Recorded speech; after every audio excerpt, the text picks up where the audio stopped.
إن الحمد لله نحمده ونستعينه ونستغفره ونؤمن به ونتوكل عليه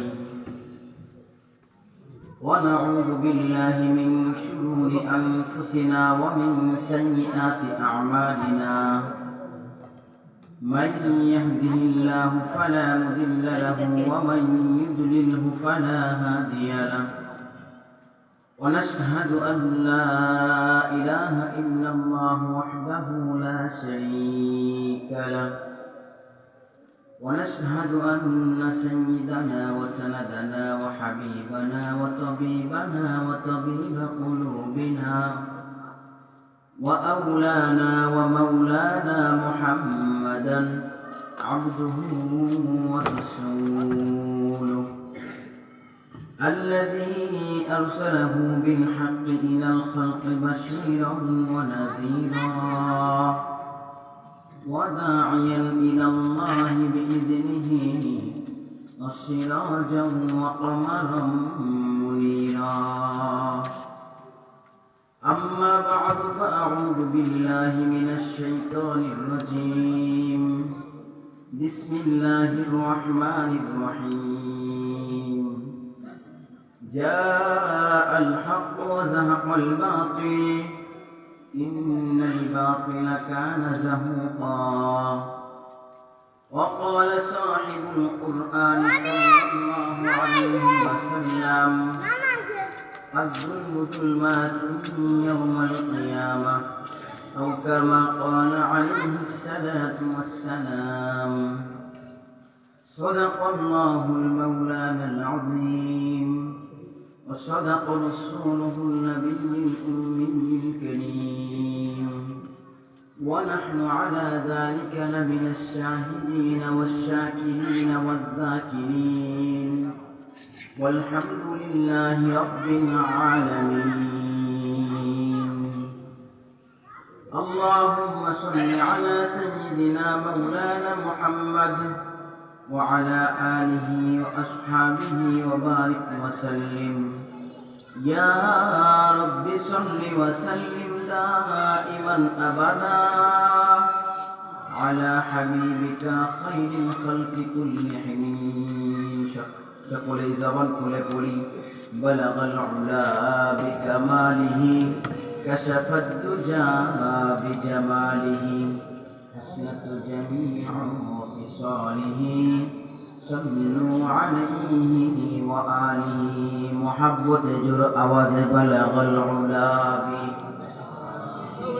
كشف الدجى بجماله حسنت جميع خصاله صلوا عليه وآله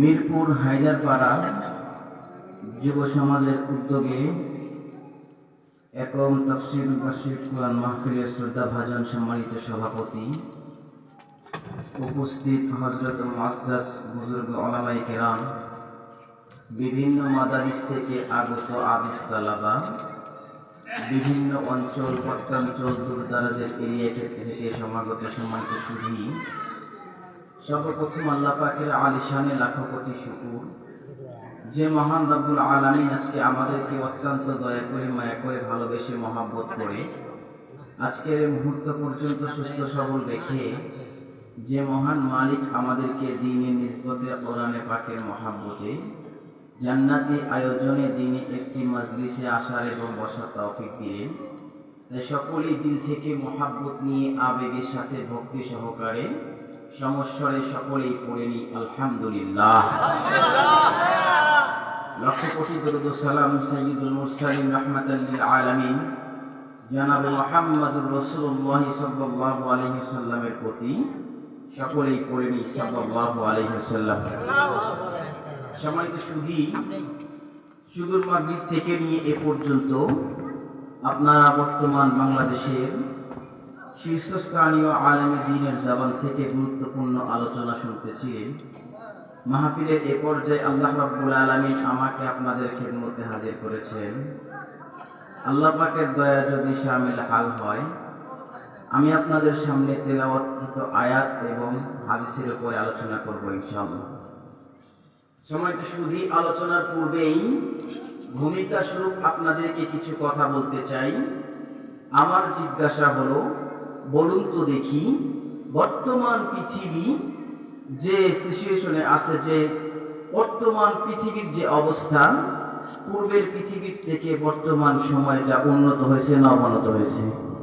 একটু জোরে জবাব দেন। আপনাদের আওয়াজে মনে হচ্ছে আপনারা একজন খায় আসেন না, খিচুড়ি নিয়ে যাবেন। খিচুড়ি আছে নাকি? সম্মানিত শুধু আর একটু জোরে জবাব দেন, উন্নত হয়েছে নাকি অবনত হয়েছে? সম্মানিত শুধু আসবাব যেগুলোকে বলা হয়, অর্থাৎ যে প্রযুক্তি আমরা ব্যবহার করি, সেগুলি পূর্বের চেয়ে উন্নত হয়েছে না অবনতি হয়েছে? বলেন, উন্নতি হয়েছে। যেমন একটা মিসাল দিলেই বুঝবেন, আমরা সকলেই তো জানি বর্তমান পৃথিবীতে কাপড় চোপড় ধোয়ার জন্য পূর্বের যুগের মানুষ কি করত? তারা খার দিত। চেনেননি খার? চেনেন আপনারা? পূর্বের যুগের মানুষ খারে দিত। কেন? কাপড় এরকম ভাবে খারে দেওয়ার কারণে কষ্ট হতো, এভাবে ধুয়ে পরিষ্কার করত। কিন্তু বর্তমান সময়ে কি আছে? খারেও দেওয়া লাগে না, সারেও দেওয়া লাগে না। বর্তমান সময়ে রয়েছে ওয়াশিং মেশিন। কথা বলেন ঠিক না বেশি? সম্মানিত শুধু তাই নয়, বর্তমান পৃথিবী এমন উন্নতির শীর্ষ পর্যায়ে পৌঁছে গেছে, আজকে দেখবেন এদেশে হোক অথবা বিদেশে হোক, দরওয়াজা লক করতে হলে, দরওয়াজা লক করার পরে দরওয়াজা যখন খুলবেন, আমাদের বাংলাদেশে টাচ করা লাগে কিনা? লাগে। কিন্তু দেখেন এমন দরওয়াজার সিস্টেম করা হয়েছে, আপনি দরওয়াজার সামনে দাঁড়াইবেন, টাচও করতে হবে না, পাসও করতে হবে না, শুধুমাত্র কেবলমাত্র চক্ষু দিয়ে যখন আপনি দরওয়াজার দিকে তাকাইবেন, দরওয়াজা অটোমেটিক খুলে যাবে। তাহলে জিজ্ঞাসা হলো এই, বর্তমান পৃথিবী পূর্বের থেকে উন্নত সবচাইতে উচ্চ পর্যায়ে পৌঁছে গেছে। কিন্তু আমার জিজ্ঞাসা হলো, পূর্বের যুগে যে মানুষের শান্তি ছিল, এ যুগে শান্তি কমছে না বাড়ছে? জোরে বলেন, কমছে না বাড়ছে? এটাই আল্লাহ পাক বলেন। আল্লাহ পাক কি বলেন? আল্লাহ পাক বলেন, পৃথিবীর মানুষ, পৃথিবীর আসবাব যতই উন্নতি হোক না কেন, পৃথিবীর আসবাবের কোয়ালিটি যতই উন্নতি হোক না কেন, মানুষের দিলে কোনোদিন শান্তি আসতে পারে না। মানুষের দিল প্রশান্ত করতে চাইলে, সমাজের ভিতরে শান্তি আনতে চাইলে কেবলমাত্র শুধুমাত্র আসবাব পেলে হবে না, বরং শান্তি খুঁজতে চাইলে কোরআন লাগবে, রাসূলের সুন্নাহ লাগবে। কথা বলেন ঠিক না বেঠিক? রাসূলের সুন্নাহকে মাইনাস করে, কোরআনের বিধানকে মাইনাস করে পশ্চিম কালেও আমি আপনি নিজেদের অন্তরে শান্তি আসার সম্ভাবনা নেই। আল্লাহ পাক এটাই বলে। সম্মানিত সুধী, যুগে যুগে আল্লাহ পাক রব্বুল আলামিন পৃথিবীতে যতগুলি পয়গম্বরকে আল্লাহ তাআলা পাঠাইছেন, হকের ঝান্ডা বাহিনী পাঠাইছেন, হকের যারা আওয়াজ উঠাইছেন, তারা কম ছিল না বেশি ছিল? ধরে বলেন। হকের যারা আওয়াজ উঠাইছে তারা সর্বযুগে কম ছিল, যারা বাতিল তারা সর্বযুগে কি ছিল? বেশি ছিল। আচ্ছা বলুন তো দেখি, বাতিল যতই বেশি হোক না কেন, আচ্ছা বলুন, পৃথিবীর ইতিহাস বলে হকের সাথে যখন বাতিলের লড়াই হয়, হক পরাজিত হয় না বাতিল পরাজিত হয়? জোরে বলেন, বাতিল পরাজিত হয়। আল্লাহ পাকের কোরআনে আল্লাহ পাক এটাই বলেন। আল্লাহ পাক বলেন, জাআল হক ওয়া যাহাকাল বাতিল ইন্নাল বাতিলা কানা যাহুকা। আল্লাহু আকবার বলেন, আল্লাহু আকবার। আল্লাহ পাক বলেন, জাআল হক, হক যখন পৃথিবীর জমিনে আসবে, বাতিল যতই পরাশক্তি হোক না কেন, বাতিলের আর জমিনে ঠাঁই নাই। কথা বলেন ঠিক না বেঠিক? আপনাদেরকে এ কথা বুঝাইতে হলে একটা মাত্র মিসাল দিলেই বুঝবেন। সম্মানিত সুধী, আপনারা সকলেই জানেন বর্তমান পৃথিবীতে চূড়ান্ত ভাঙ্গা ধরার কবলে পড়ে একটা দেশ আছে, সে দেশের নাম আফগানিস্তান। নাম শোনেন নাই কখনো? আফগানিস্তানের ভিতরে আপনারা সকলেই জানেন বর্তমান পৃথিবী সুপার পাওয়ার আমেরিকা সহ 49টা রাষ্ট্র মিলে যখন আফগানিস্তানে আক্রমণ করেছিল, আফগানিস্তান 20 বছর যুদ্ধ করার পরে লাস্ট ভর্তি জাহাজ নিয়ে যখন বাড়িতে রিটার্ন চলে এসেছে, যখন আফগানিস্তানকে লিখে দেওয়ার জন্য আমেরিকা থেকে একটা মন্ত্রী চলে আসছে, আসার পরে ডাক দিয়ে বলতেছে মাত্র তালেবান ছিল 18,000। কয় হাজার? 18,000। আর তারা ছিল 4 লক্ষ। কয় লক্ষ? 4 লক্ষ মানুষ। সশস্ত্র বাহিনী 18,000-এর হাতে পরাজয় বরণ করে সে ব্যক্তি লিখতেছে আর বলতেছে আমার একটা আফসোস হলো এই, এখন লেখার সময় তালেবান ছিল 18,000, বর্তমান সময় হলো 75,000, আর আমার 4 লক্ষ বাহিনী বর্তমানে 4,000। আমার মনে হয় যত রবের যত শক্তি ছিল, রবের যত কুদরতি ক্ষমতা আছে, সব তালেবানদের পক্ষে আছে। সুবহানাল্লাহ বলে। তার মানে কি বুঝাইলাম? ও যুবক দোস্ত, তোমাদেরকে বলতে চাই, কি বুঝাইলাম? আল্লাহ পাক বলেন ও পৃথিবীর মানুষ, তালেবানরা 18,000 হয়ে 75-এ রূপান্তরিত হয়েছে, এবং আমেরিকার বাহিনী তারা ন্যাটো সহ 4 লক্ষ বাহিনী মিলে মাত্র 7,000 হয়েছে। সম্মানিত সুধী, এটাই একটা মেসেজ দিতে চাই, পৃথিবীতে যতই বাতিল পরাশক্তি হোক না কেন, বর্তমান বাংলাদেশেও যত বাতিল আছে না কেন, আজকে মুসলমানরা যদি, যুব সমাজ যদি জেগে ওঠে, যুবকরা যদি ইসলামের পক্ষে আসে, ইসলামের কালিমার ছায়া করে আসে, বাতিল শক্তি আমাদেরকে পরাজয় করতে পারবে না। মুসলমানের ক্ষমতাধরী হয়ে বর্তমান বাংলাদেশে মুসলমানদের রাষ্ট্র কায়েম হবে। কথা বলেন ঠিক না বেঠিক? সম্মানিত সুধী, আপনারা রাগ করতেছেন? সম্মানিত সুধী, আপনাদেরকে যে কথা বুঝাইলাম, পৃথিবীতে বাতিল যতই শক্তিধর হোক না কেন, বাতিলের ক্ষমতা 0%। কয় পার্সেন্ট? 0%। এটা তো একটা শহর, কি বলেন? শহরের ভিতরে একটা মাহফিল, একটা দিন, একটা মাজলিস হলে এত কম উপস্থিতির তো কথা না। কি বলেন? উপস্থিতি আপনাদের মনে হচ্ছে অনেক বেশি। আপনার আজহারের মাহফিলে যা দেখেন। সম্মানিত সুধী, উপস্থিতিতে এত কথা না। এখন অনেক মানুষ বাড়িতে ঘুমায় আছে। কথা বলে ঠিক না বেঠিক? অনেকে আছে এই প্যান্ডেলে, মানুষ হয় কখন খিচুড়ি দেওয়া শুরু। কখন হয়? আপনারা তো জানেন, এরকম একজন মানুষ খিচুড়ি দেওয়ার সময় ডাক দিতে বলছে, বিবিরা বিবি, মাহফিল তো হচ্ছে, অস্ত্র শোনার টাইম আমার নাই, খিচুড়ির আমার দরকার। কথা বলে ঠিক না বেঠিক? বিবি বলছে ঠিক আছে, খিচুড়ি যখন মাইকিং চলতেছে, এখন ও তো ঘুমে আছে, ঘুম থেকে উঠে বিবি ডাক দিছে, বলছে খিচুড়ি, এতটুক বলছে, উঠে দিছে দৌড় দিছে, দরজা খুলতে গিয়ে থোতা গেছে ফেটে। যাওয়ার পরে সে যাইতেছে, মাঝখানে আসল কাটার সাথে বেজে গেছে লুঙ্গি। বাজার পরে সে যখন দৌড়ে যায় খিচুড়ি নিচে নেওয়ার পরে আসে, আস্তে আস্তে পাশে হাত দিয়ে দেখে লুঙ্গি নাই। সম্মানিত সুধী, যে কথা বলতেছিলাম, এরকম খিচুড়ি মার্কাসও তো আমাদের দরকার নাই। কি বলেন? আমাদের এমন মুসলমান দরকার যাদের একটা হুঙ্কারে বাংলার জমিন থর থর করে কেড়ে উঠবে। কথা বলে ঠিক না বেঠিক? এরকম মানুষ যারা আজকে ঘুমিয়ে আছে, তাদেরকে আমরা এখানে আনতে বাধ্য করতে পারি কি পারি না? একটা মাত্র তাকবীর দিয়ে যদি শাহজালাল ইয়ামানি রাহমাতুল্লাহি আলাইহি বাংলার জমিনে দৌড় গোবিন্দর পতন ঘটাইতে পারে, আমি আপনি মুসলমান হয়ে একটা তাকবীর দিয়ে তাদেরকে ঘুম ভাঙাইতে পারি কি পারি না বলেন? তাহলে একটা তাকবীর দেন, নারায়ে তাকবীর, নারায়ে তাকবীর। দিন ইসলাম, দিন ইসলাম, দিন ইসলাম, দিন ইসলাম। ইসলামেরই জন্য দেশের হয়েছে জন্ম, ইসলামের বিরুদ্ধে গেলে দেশ হবে ভিন্ন। ঠিক না বলেন? ইসলামেরই জন্য দেশের হয়েছে জন্ম, ইসলামের বিরুদ্ধে গেলে দেশ হবে ভিন্ন। ইসলামের বিরুদ্ধে যারা নিয়েছে অবস্থান, এই বাংলায় ঠাই হবে না, যাও হিন্দুস্তান। ঠিক না? জোর কদমে সামনে চলো, বজ্রকণ্ঠে আওয়াজ তোলো, সবাই মিলে একই তালে দাও না স্লোগান, নারায়ে তাকবীর, দিন ইসলাম, দিন ইসলাম, নারায়ে তাকবীর, দিন ইসলাম, দিন ইসলাম। ঘুম ভাঙছে তো সবার, এখনো যার ঘুম ভাঙে নাই মনে করবেন যে ওর ঘুম ভাঙবেই। সম্মানিত সুধী, আলোচনার সময় অল্প থাকা সত্ত্বেও আপনাদের সামনে গুরুত্বপূর্ণ কিছু দিক নির্দেশনামূলক আলোচনা করতে চাই।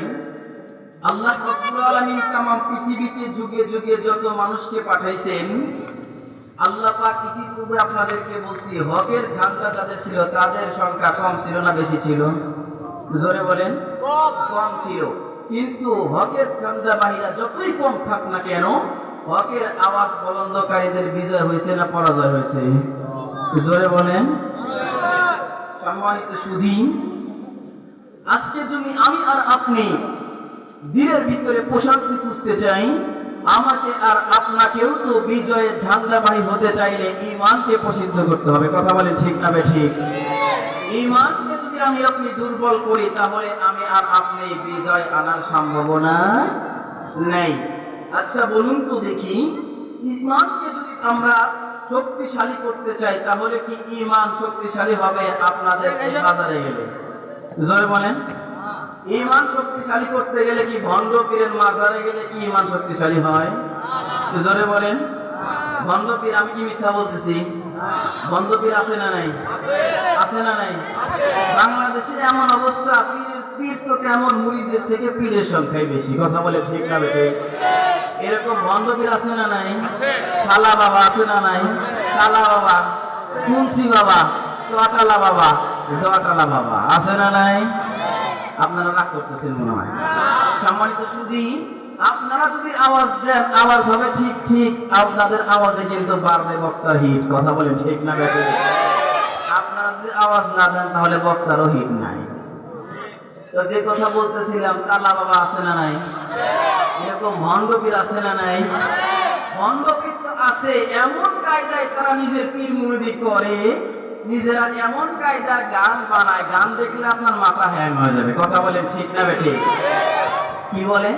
জিকির করে আর বলে, আমি ডুব দিয়াছি প্রেম দহরিয়ায়, গাহাজার সন্ধান আছে না নাই? আবার মাঝখান থেকে একজন মিস কল দিয়ে কয়, হ্যাঁ হ্যাঁ। এটা তো আপনারা আবার শুনছেন। কি বলেন? আপনারা শুনছেন না? আমি আবার আপনাদেরকে একটু রিপিট করে শোনাচ্ছি, ভালো লাগতেছে না? সম্মানিত সুধী, আমার জিজ্ঞাসা হলো, হাদিসে পাক আমরা পড়লাম, দাওরা মাস্টার্স কমপ্লিট করলাম, ইফতার কমপ্লিট করলাম, তারপরে আমরা জিকিরের কোনো কোনো পাইলাম না, চারটা ছাড়া। ঠিক আছে না? সম্মানিত সুধী, জিকির তো আল্লাহর নাম, আল্লাহর নামও নেয় না, নবীর নামও নেয় না, কারণ নামে নেয় না, শুধুমাত্র কি নেয়? হ্যাঁ, শুধু কোথে কি করে? সম্মানিত সুধী, এরকম কোথাগতি মাজার আছে না নাই? এরকম মাজার আমাদের প্রয়োজন নাই। আমাদের প্রয়োজন হলো আল্লাহ রাব্বুল আলামিন পৃথিবীর মানুষের সৌন্দর্যের ভিতরে সবথেকে সম্মান দিয়েছে মানুষের নাক আর কপাল। কি দিয়েছে? নাক আর কপাল। এই সেজদার জায়গা শুধুমাত্র কার জন্য হবে? জোরে বলেন, কার জন্য হবে? আল্লাহ পাকের জন্য হবে। এই সেজদার জায়গা কোন ভণ্ডপীর মাজার পূজারীর জন্য হতে পারে না। কথা বলেন ঠিক না বেঠে? আবার অনেকেই বলে যে আবার বাবা গায়েব জানে। কি জানে? গায়েব জানে। বাবা বসে থাকে খানকায়। বাবা কি থাকে? খানকায় বসে আছে, অন্য জায়গায় জিন পাঠাইয়া গায়েব জেনে এসে বলে আমি গায়েব জানি। এরকম ভণ্ডপীর আছে না নাই? বাংলাদেশে যদি ইসলামী খেলাফত কায়েম থাকতো, বাংলার জমিনে যদি ইসলামী রাষ্ট্রের রাষ্ট্র কায়েম থাকতো, এরকম ভণ্ডপীরের জায়গা বাংলার জমিনে হতো না। কথা বলে ঠিক না ঠিক? আজকেও যদি আমরা সচেতন হয়ে মুসলিম জাতি বাংলার জমিনে ইসলামী খেলাফত কায়েম করতে, কেউ ঠেকাইতে পারবে না। কথা বলেন ঠিক না ঠিক? সম্মানিত সুধী, গায়েব একমাত্র জানেন কে? জোরে বলেন কে? আল্লাহ পাকের কোরআন জানিয়েছেন। আল্লাহ পাক বলেন, আল্লাহ পাক কি বলেন? আল্লাহ পাক বলেন, কুল লা ইয়ালামু মান ফিস সামাওয়াতি ওয়াল আরদিল গায়বা ইল্লাল্লাহ। আল্লাহু আকবার বলেন। আল্লাহ পাক বলেন, পৃথিবীর মানুষ, পৃথিবীতে আমি আল্লাহ ছাড়া দ্বিতীয় সেকেন্ড ম্যান গায়েব জানার কোনো সম্ভাবনা নাই। মুসলমান ভাইরা, আমার কথা দিল দিয়ে বুঝবেন। আমরা তো সকলেই জানি আল্লাহ রাব্বুল আলামিন তামাম পৃথিবীতে যতগুলি পয়গম্বরকে বন্ধুরা আমার জমিনে পাঠাইছেন, সমস্ত পয়গম্বরের ভিতরে এমন একজন নবীকে আল্লাহ তাআলা পাঠাইছেন যে পয়গম্বরের বাবাও পয়গম্বর ছিলেন, দাদাও পয়গম্বর ছিলেন, এমনকি যে পয়গম্বরের পরদাদা হযরত ইব্রাহিম আলাইহিস সালাতু ওয়াস সালাম পয়গম্বর ছিলেন। হযরত ইউসুফ আলাইহিস সালাতু ওয়াস সালাম, আমরা সকলেই তো জানি আল্লাহ রাব্বুল আলামিন তামাম পৃথিবীর ভিতরে হযরতে ইউসুফকে যেমন সৌন্দর্য চরিত্র দিয়েছিলেন, যে সৌন্দর্যের প্রেমে পাগল হয়ে তদানীন সময়ের বাদশাহ স্ত্রী জুলেখা পর্যন্ত বন্ধুরা আমার পাগল হয়েছিলেন।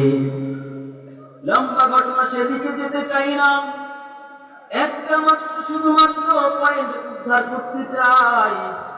হযরত ইউসুফ আলাইহিস সালামকে এক পর্যায়ে আপনারা জানেন জেলখানার ভিতরে চক্রান্ত করে ঢোকানোর পরে ইউসুফ পয়গম্বর আমার স্বপ্নের দেখা দিয়ে যখন বের হয়ে গেলেন, যাওয়ার পরেই আল্লাহ রাব্বুল আলামিন ইউসুফ আলাইহিস সালামকে যখন মিশরের বাদশা বানাইছেন, আপনারা তো সকলেই জানেন ইউসুফ পয়গম্বর মিশরের বাদশা হওয়ার সময় তদানীন্তন সময় এক পর্যায়ে মিশরের ভিতরে বন্ধুরা আমার অভাব দেখা দিয়েছিল।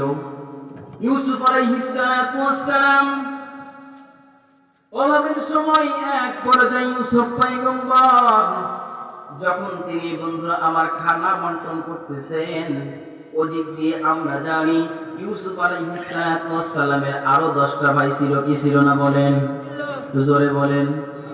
ইউসুফ আলাইহিস সালাতু ওয়াস সালামের ভাইরা অভাবে পড়ে তখন শুনতে পারলো মিশরের ভিতরে এমন একজন বাদশা নাম ইউসুফ, যে বাদশা বন্ধুরা আমার সে খানা বন্টন করতে চায়।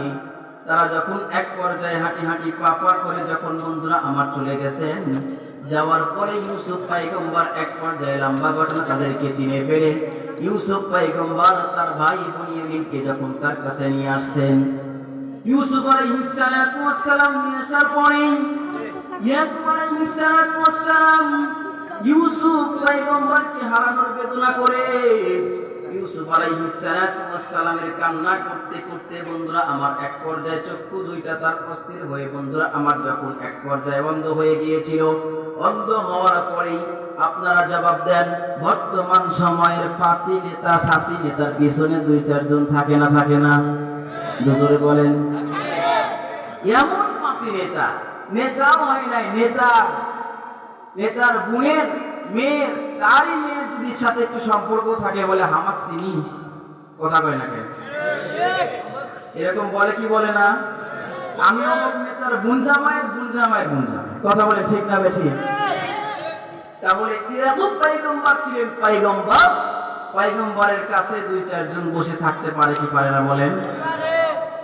ইয়াকুব আলাইহিস সালাতু ওয়াস সালামের কাছে যখন বসে আছেন মুরিদানেরা, হঠাৎ করে ইয়াকুব পয়গম্বর ডাক দিয়ে বলতেছেন আমার কেমন যেন আজকে আমার সন্তান ইউসুফের কেমন যেন একটা ঘেরান নাকে আসতেছে। ইয়াকুব আলাইহিস সালাম এই কথা বলতে মুরিদরা ডেকে বলতেছে পয়গম্বর আপনার সন্তান ইউসুফ তো দুনিয়া থেকে চিরতরে বহুদিন পূর্বে বিদায় নিয়েছে, এখন তো আপনার সন্তান আসার কোনো সম্ভাবনা নাই। মুসলমান ভাইরা আমার কথা মুই দিল দিয়ে বুঝবেন। ইউসুফ পয়গম্বরের বেদনা ইয়াকুব পয়গম্বর যখন চুপ রয়েছেন, হাঁটি হাঁটি পা করে কিছুক্ষণ যেতে না যেতে ইয়াকুব পয়গম্বরের কাছে তার সেই সন্তানেরা এসে ডেকে বলতেছে বাবা আমরা তো আমাদের ভাই বুনিয়ামিনকে পাইছি, আমরা শুধু বুনিয়ামিনকে পাই নাই বরং আমাদের ভাই ইউসুফ পয়গম্বরকেও পাইছি।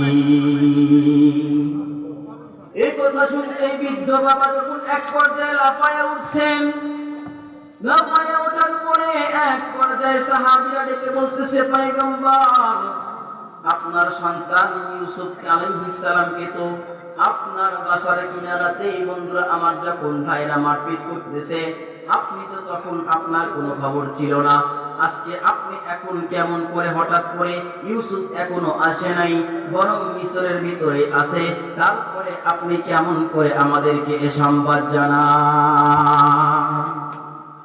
ইয়াকুব আলাইহিস সালাতু ওয়াস সালামের কথাটাই কবি কেমন যেন মানুষকে বুঝাইতে চায়।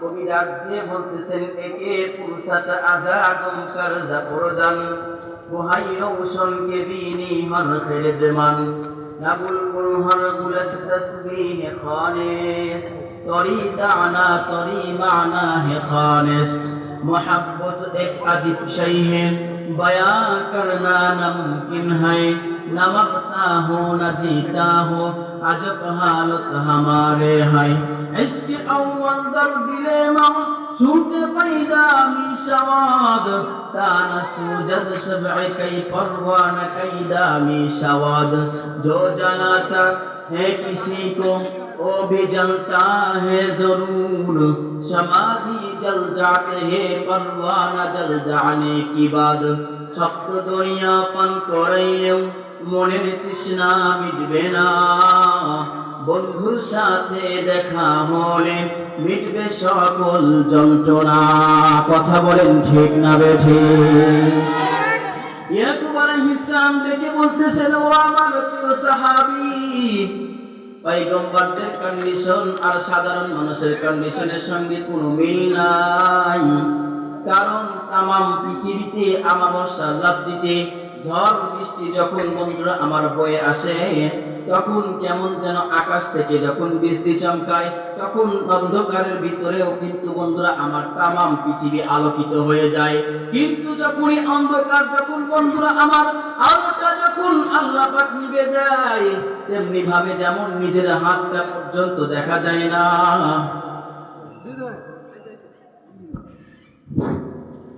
প্রধান অতিথির আগমন প্রধান অতিথির আগমন হায়দারপাড়ার পক্ষ থেকে হায়দারপাড়ার পক্ষ থেকে প্রধান অতিথির আগমন প্রধান অতিথির আগমন হায়দারপাড়ার পক্ষ থেকে হায়দারপাড়ার পক্ষ থেকে প্রধান অতিথির আগমন প্রধান অতিথির আগমন হায়দারপাড়ার পক্ষ থেকে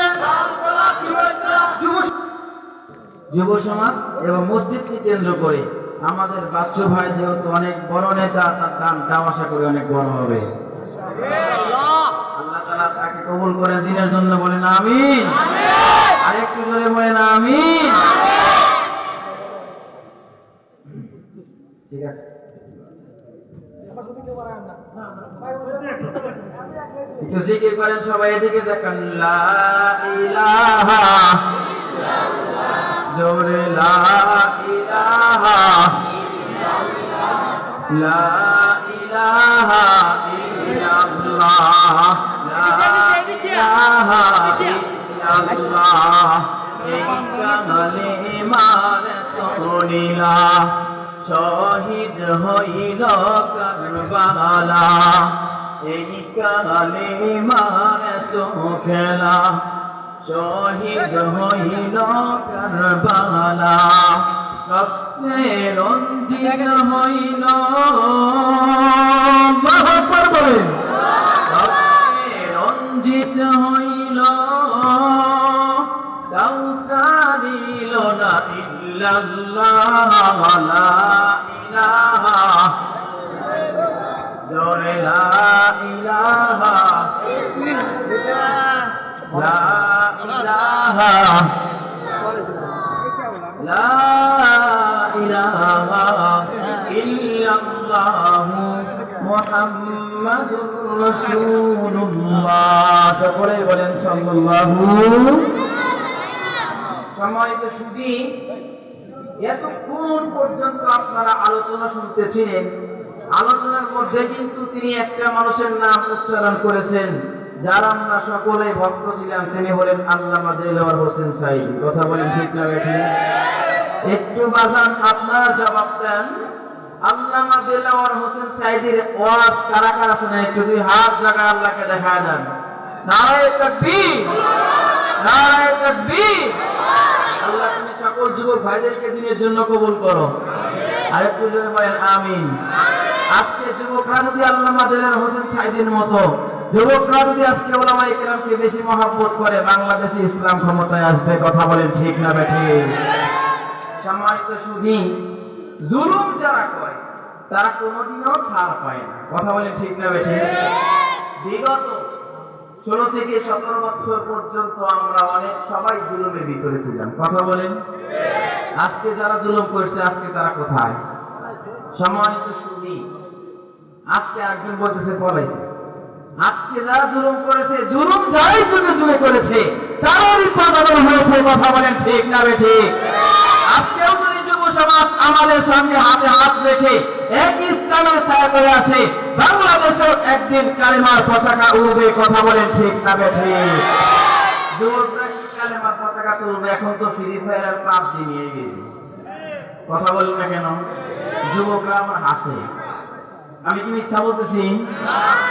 আমার জীবনে একটা ঘটনা ভাই, মাদ্রাসাতে আমি আসি, হঠাৎ করে রুমে দেখছি, দেখি একজন খেলতে খেলতে বলছে মামা মামা মামা। আমি বললাম কারে মারবো? যা দেখি পাবজি। আমার শুধু এই থেকে এই সিস্টেম থেকে আমাদেরকে বের হয়ে আসতে হবে। কথা বলে ঠিক না বেঠিক? আজকে এমন পাগল ছাগলের দেশে ভরে গেছে, যুব সমাজ কেন এত পাগল হবে? আজকে ফেসবুক চালায় নতুন যারা, ফেসবুকার হয় না? হয় কি হয় না? নতুন ফেসবুকার কি করে? ছেলে মানুষ পিক দিয়ে, মেয়ে মানুষের পিক দিয়ে আইডি করছে, ওখানে মনে করে মনে হয় পায়ে গেলাম কি জিনিস। কথা বলে ঠিক না বেঠিক? ফেসবুক প্রেমিক কোনোদিন ইসলামের পথে আসবে না। কথা বলেন ঠিক না বেঠিক? ফেসবুক প্রেমিক হওয়া যাবে না। আল্লাহর জমিনে আল্লাহর দ্বীন কায়েম করতে চাইলে, আল্লাহর জমিনে আল্লাহর কোরআনের বিধান বাস্তবায়ন করতে চাইলে আমাদেরকে ওলামায়ে কেরামের সাথে থাকতে হবে। ওলামায়ে কেরামের সাথে যদি আমরা না থাকি, আমরা পশ্চিম কালেও সফলকামী হতে পারি? আরেকটু জোরে বলেন, পারি? আমরা সবাই আলেমের সমাজের সাথে থাকবো তো ইনশাআল্লাহ? কারা কারা থাকবেন না? দুই হাত উঠায় দেখান। জাতে মাতা। কথা বলেন। একজন হুজুর ওয়াজ করতেছে, করতে করতে বলতেছে কারা কারা জাহান্নামে যাবেন? আল্লাহু আকবার। বলতেছে জাহান্নামে যাবেন, কয় না। হাত উঠাইলেন কে? বলতেছে হুজুররা যা কয় ভালো কথাই তো কয়। সেই জন্যই তো হয়েছে আজকে এমন। ওনারা ভুল করছিল। কথা বলেন ঠিক না বেঠিক? ওনারা হয়তো ঘুমায় ছিল। সামান্য শুধু এখন যে ওয়াজ চলতেছে এটা কি ঘুমের ওয়াজ? জোরে বলেন। ওয়াজের ময়দানে যদি ঘুমান, যুদ্ধের ময়দানে কি করবেন? আজকে প্রস্তুতি গ্রহণ করো মিয়া, আজকে প্রস্তুতি গ্রহণ করে নাও। গাজায় হিন্দের ডাক অচিরেই আসবে। আল্লাহ রাসূলের ভবিষ্যৎবাণী, জালিমদের বিরুদ্ধে মুসলমানদের লড়তে হবে। কথা বলেন ঠিক না বেঠিক? আজকে যদি আমি আর আপনি ইসলামের ছায়া তলে আসতে পারি, ইসলামের বিজয় হবে। কথা বলেন ঠিক না বেঠিক? যুবক ভাইরা, তাহলে আমরা ইসলামের বিজয়ের জন্য আলেমদের সাথে থাকতে প্রস্তুত আছি তো ইনশাআল্লাহ? তাহলে যে কথা বলতেছিলাম, সময় সংক্ষেপ, যে কথা বলতেছিলাম, হযরত ইউসুফ আলাইহিস সালাতু ওয়াস সালাম, আপনাদের মনে আছে নাকি? জোরে বলেন। হযরত ইউসুফ আলাইহিস সালাতু ওয়াস সালামের বাবা হযরত ইয়াকুব আলাইহিস সালাতু ওয়াস সালাম তখন মুরিদদেরকে এভাবে উত্তর দিতেছিলেন, আমরা হলাম পয়গম্বর, আমাদের কন্ডিশন আর সাধারণ মানুষের কন্ডিশন এক নয়। আমরা যখন আল্লাহর মারিফতের সঙ্গে যুক্ত থাকি তখন तमाम পৃথিবীর খবর আমরা দিতে পারি, আর যখন আল্লাহর মারিফত থেকে একটু সরে আসি তখন আমরা নিজের ঘরের খবরও জানি না। আচ্ছা জবাব দেন, পয়গম্বররা যদি নিজের খবর না জানে, আল্লাহ না জানাইলে, তাহলে গাজা বাবা খাজা বাবা কি গায়ে জানার সম্ভাবনা আছে? হুজুরে বলেন আছে। তাহলে এরকম বাবার মাজারে আমরা যাব না। রাজি আছেন কারা কারা? যে হাত উঠায় দেখান। রাজি আছেন তো ইনশাআল্লাহ? ইনশাআল্লাহ। আল্লাহ তুমি কবুল করো। মাজারে সেজদা দিবেন কারা কারা? হাত উঠান। সম্মানিত সুধী, মাজারে সিজদা দেওয়া শিরক। মাজারে সিজদা দেওয়া কি? শিরক। আল্লাহ রাব্বুল আলামিন বলেন, পৃথিবীতে মানুষ যতই গুনাহ করুক আমি আল্লাহ চাইলে মাফ করি, কিন্তু শিরক করলে কোনোদিন এই গুনাহ মাফ করি না। এক একটা বাবার কি সাইজ, বাবার বড় বড় মোষ, মনে হয় বিয়ের 18 কোষ। কথা বলেন ঠিক না বেঠিক? বাবা পরে সালার সোয়াত, মাথার পিছনে রাখছে জট, হাতে গাঞ্জার পট। কথা বলেন ঠিক না বেঠিক? এরকম সালা বাবা বাংলাদেশে দেখা যায় কি যায় না? মাঝে মাঝে দেখা যায়। আল্লাহ পাক রব্বুল আলামিন, আমি আপনাদেরকে একটা কথা বুঝাইতেছিলাম, জুলুম করলে পশ্চিমকালেও পৃথিবীতে আমি আর আপনি থাকার সম্ভাবনা নাই। যারা আজকে জুলুম করেছে, আলেম ওলামাদেরকে কারারুদ্ধ করেছে, ওলামায়ে কেরামের উপর জুলুম করেছে, মঞ্চের মাউথপিসকে নিয়ে তারা পাকে চলে গেছে, আজকে তারা কোথায়? কথা বলেন ঠিক না বেঠিক? যারা আল্লামা দিলওয়ার হোসেন সাঈদী রাহমাহুল্লাহকে নির্মমভাবে অত্যাচার করে তারা শহীদ করেছে, আজকে তোমরা কোথায়? আজকে আসো বাংলাদেশ ফ্রি, বাংলাদেশ স্বাধীন, আজকে তোমাদের আমরা ওয়েলকাম জানাই। আজকে তারা সাপের গর্তে লুকিয়ে আছে। কথা বলেন ঠিক না বেঠিক? সম্মানিত সুধী, সেজন্যই আমরা কোনোদিন জুলুমের সঙ্গে যাব না। কিসের সঙ্গে যাব না? জুলুমের সঙ্গে আমরা কোনোদিন যাব না। আমরা কোনোদিন জুলুম অত্যাচার, আপনি যাই করেন আপনি মাজলুম হবেন, কিন্তু আপনি জালেম কখনো পাবেন না। রাজি আছে তো সবাই? জোরে বলেন, রাজি আছে তো সবাই? হুজুর আছে, আপনারা চেনেন হুজুরকে হয়তো বা। হুজুর অনেক অত্যন্ত ভালো মানুষ, অত্যন্ত বড় ওয়াইজ। আল্লাহ পাক রব্বুল আলামিন হুজুরের নেক হায়াত দান করুন, বলেন আমিন। আরেকটু জোরে বলেন আমিন। হুজুরের কথার মধ্যে আল্লাহ তাআলা নূর চশমা নাম করুন, বলেন আমিন। আরেকটু জোরে বলেন আমিন। আল্লাহ পাক রব্বুল আলামিন যত আলোচনা করলাম, যতটুকু করতে পারছি, মাঝখানে যাই হয়েছে, এটা আপনাদের কমিটির উপকার হবে। কথা বলেন ঠিক কিনা? আল্লাহ তাআলা সবকিছু উপেক্ষা করে আমাদের যতটুকু আলোচনা করলাম, আপনারা শ্রবণ করলেন। আল্লাহ তাআলা আমাদের আলোচক, শ্রোতা, বক্তা সবাইকে আল্লাহ তাআলা দ্বীনের জন্য কবুল করুন, বলেন আমিন। যতটুকু আলোচনা হলো আল্লাহ পাক রব্বুল আলামিন আমাদের সবাইকে আমল করার তৌফিক দান করুন, বলেন আমিন। আবারও যদি কোনোদিন দেখা হয় হবে ইনশাআল্লাহ। আল্লাহ তাআলা আমাদের সবাইকে ইসলাম কায়েমের জন্য, ইসলামের পক্ষে থাকার জন্য, যুব সমাজকে বিশেষ করে বলছি, আজকে শুধুমাত্র মাহফিল করলে হবে না, মাহফিল থেকে আলেমরা যে মেসেজ দেয় সেই মেসেজটা নিজের জীবনে ধারণ করে আগামী দিনের মুর্তে মুজাহিদ তোমাদেরকে হতে হবে। আল্লাহ তাআলা আমাদের সবাইকে, বাংলাদেশকে, বিশেষ করে বাংলাদেশকে আল্লাহ তাআলা শান্তি প্রতিষ্ঠা করার তৌফিক দান করুক। আল্লাহ তাআলা বাংলাদেশে ইসলামী খেলাফত কায়েমের তৌফিক দান করুন, বলেন আমিন। ওয়া আখিরু দাওয়ানা আলহামদুলিল্লাহি রাব্বিল আলামিন। আসসালামু আলাইকুম ওয়া রাহমাতুল্লাহি ওয়া বারাকাতুহু। মাশাআল্লাহ, জাযাকাল্লাহ।